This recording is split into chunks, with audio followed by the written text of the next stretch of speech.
All right, so the best settings for DJ Pro AI on your telephone. All right, here we go. So we're going to press the middle button up here in the middle, and then we are going to go to our settings button. The settings is going to be all the way down here under where it says video mode, right next to the Shazam symbol. And then now we are in our settings. So we're going to go to general, and then this is the most annoying feature that they automatically put on the app, and you should turn it off as soon as you start using the app. It's this first one that says start playback. So let me show you what that does real quick. So anytime you load up a track, it starts playing immediately. So this really throws you off when you load up another track on your other deck, and it'll start playing immediately and it'll sound terrible. So I suggest you go over here to settings, general, and then turn it off. And now whenever you load up a song, it loads the track onto the deck, but it's not playing anything. So this is really frustrating, and that's how you get rid of it. Next, we're going to go back over to settings. All right, and then over here where it says tempo slider, we're going to adjust the range. They put it on 16, but I would suggest putting it on 10% because when you're DJing on the phone, it's going to be hard to move the BPM slider. If you're doing manual beat matching, it's going to be hard to get it very precise. So I found at 10%, you still have a good range. You can go up 10%, down 10%, but you get more control on the tempo slider. So let me just show you what that looks like. I'll go over to Pro mode, and then our tempo down here, we could gradually go up and gradually go down, and that is the percentage I would recommend you using it on. All right, so in general, all right, so that's it for general, and then we are going to go down to sound. Now, what we're going to want is auto gain. Make sure that's on, because in the DJ Pro AI app, it's really hard to adjust the gain manually. So having the auto gain on means you don't have to worry about that, and it's one less thing to worry about, and the auto gain feature works really well. All right, and then now we're going to go to library. This is where you can log out of your streaming service if you're not already logged into one. So if something happens, if you change your password and your streaming service is not working and you're looking for a way to log out, right here where it says log out of Tidal. And if we're talking about using the Tidal streaming service, what I would recommend is going over here to video quality, and we could put it on high, especially if you have a newer iPhone that has the space and that could and it won't slow it down by having it on high resolution. So I would recommend keeping that on high because it's better quality and it doesn't have any negative effects on the app. And then appearance, show artwork. I like to have that. You can see the artwork, the album cover in the library, so it makes it really easy. And then I would suggest putting show keys in different color. So if you look up here all the way to the top, next to the song, you can see there's a D and an E. So if you have it showing in different colors, I found it made it slightly easier to distinguish different keys from each other, so you'll know what key is the song. And if you use harmonic mixing, then you will find this to be extremely helpful.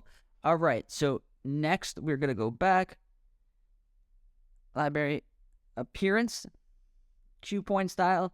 I would put it on to high contrast. So DJ Pro AI has a really good cue point section. So if we go over here to the cue point section and we set them, you see how nice and defined these colors are. I recommend when you organize your track, use your starting cue point as green and your ending cue point as red. And having it higher contrast means you could see it better and you can know what you're doing and you don't have to stress about looking for where it is.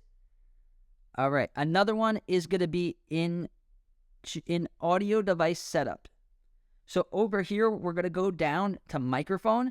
So right now, it says microphone none. That means that it is not using the microphone from our iPhone. So why is this a big deal? Because now if we go over here to this really cool feature that DJ Pro has, which is Shazam. So if there's a song playing in your environment or somewhere where you're by and you want to mix with that song, or if I have matching tracks, you could use Shazam's technology and it will analyze the song and it will give you the name and the title. You could load it up into a deck, or it'll give you matching songs.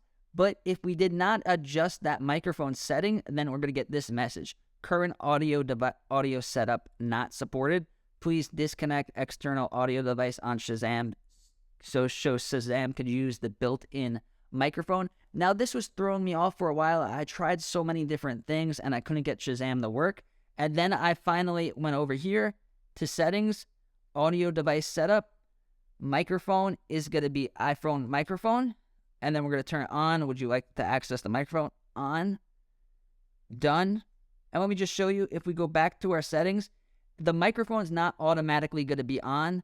You could use the microphone to make announcements and stuff like that with your phone, but I don't recommend doing it because the quality's bad. So it'll stay off unless you tick this tick, and then it'll turn on. So don't worry about the microphone being on unwanted.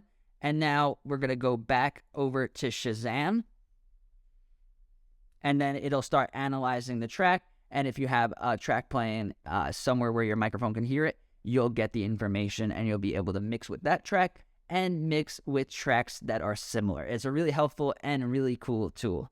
All right, so let's go back to our settings. And now this is another important one that I would suggest ticking off as soon as you start using the app. And we are going to go over here to MIDI devices. So this is where you'll get all the information about mapping controllers and the controller that you have connected. But right now, we don't have any controllers connected. I'm going to make separate videos on how to use controllers with your phone. But without a controller plugged in, you could use this setting. So it's crossfader cutting mode.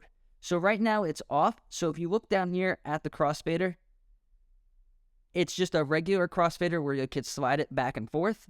So let me just show you. If we go to our scratch tool.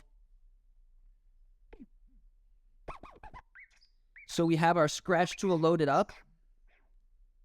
And then now if you wanted to do like a chirp scratch or a scratch that involved the crossfader, it's kind of hard to do it. But now if we go over here, settings, MIDI device setup, crossfader cutting mode on, and then now if we move the crossfader to the left and then hold it in the middle, it'll snap right back. And then as soon as you move the crossfader over, it is going to snap either to the middle, to the left, or the right. If you're used to DJing and doing smooth crossfader transitions, then you're not going to like this. But if you use the volume sliders and then you don't really use the crossfader unless you're doing scratching or cutting, then I would definitely suggest going here, MIDI device setup, and turning crossfader cutting on. So let me know if you guys want any more help with DJing on your phone. Let me know if I left anything out or you guys have any settings that you suggest. Also, if you found value in the videos, subscribe to the channel and give this video a like. Thank you.